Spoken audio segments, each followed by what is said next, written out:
Students, मेरा नाम है विवेक अग्रवाल और आज मैं आपके सामने लेके आया हूं लाइंस एंड एंगल्स का क्वेश्चन नंबर 2 होमवर्क। ओके, इस क्वेश्चन को ध्यान से देखिए, बहुत ही अच्छा कंसेप्चुअल क्वेश्चन है और आपके लिए बहुत इंपॉर्टेंट है। Which of the following is correct? If two parallel lines are intersected by transversal then the alternate angles are equal.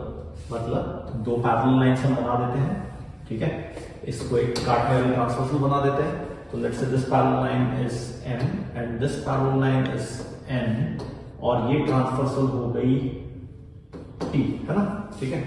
So with this आपको क्या बोला है? Alternate angles. तो ऑल्टरनेट एंगल्स मतलब कौन से होते हैं? जैसे फॉर एग्जांपल ये वाला एंगल।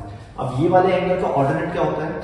देखिए ये एंगल क्या बोलता है, जैसे मैं M के ऊपर हूं वैसे वो एंगल N के नीचे होना चाहिए।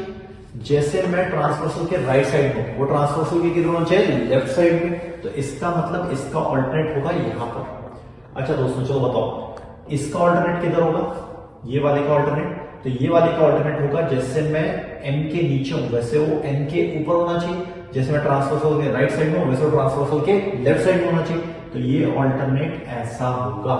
ओके, सो सबसे पहली बात ये होती है जो ऑल्टरनेट पोजीशंस होती हैं वो आपस में इक्वल होती है पैरेलल लाइंस में। इसका मतलब जो पहला स्टेटमेंट है वो करेक्ट है। Okay, let's see second statement कौन सा है।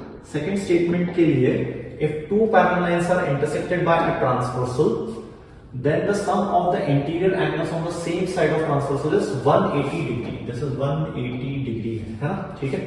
चलिए एक बार देख लेते हैं, ये फिगर को अपन फिर से बना लेते हैं।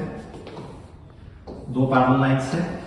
ओके, सो पहला तो हमारा राइट था, चलो दूसरे वाले को देखते हैं। सो 180 डिग्री है ना, 180 डिग्री। सो कौन किसकी बात की गई है कि ऐसे दो एंगल्स जो कि सेम साइड ऑफ ट्रांसवर्सल पे हो और इंटीरियर एंगल्स हो। तो इंटीरियर एंगल्स कौन से होते हैं दोस्तों? ये वाले होते हैं इंटीरियर एंगल्स, ये वाला, ये वाला, ये वाला और ये वाला, ऐसे चार इंटीरियर एंगल्स होते हैं। अभी किसकी बात की गई? Interior angles on the same side of transversal. तो इनका जो सम होता है कैसा होता है? 180 डिग्री होता है। इसका मतलब ये वाला स्टेटमेंट भी करेक्ट है। चलिए आप तीसरा स्टेटमेंट देखते हैं। If two parallel lines are intersected by transversal then the corresponding angles are equal. The corresponding angles मतलब कौन से होते हैं? दो पैरेलल लाइंस हैं, ये आपकी ट्रांसवर्सल है। करस्पॉन्डिंग पेयर्स कौन से होते हैं?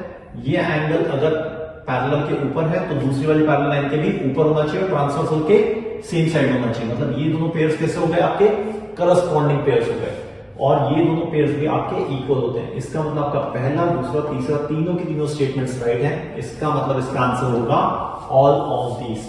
आई होप दोस्तों आपको ये कंसेप्ट समझ में आया होगा और इसी कंसेप्ट के ऊपर पूरा की पूरा लाइंस एंड एंगल्स का बिल्डअप है। Okay, so I hope I will see you in the next video with the following questions of lines and angles. Thank you.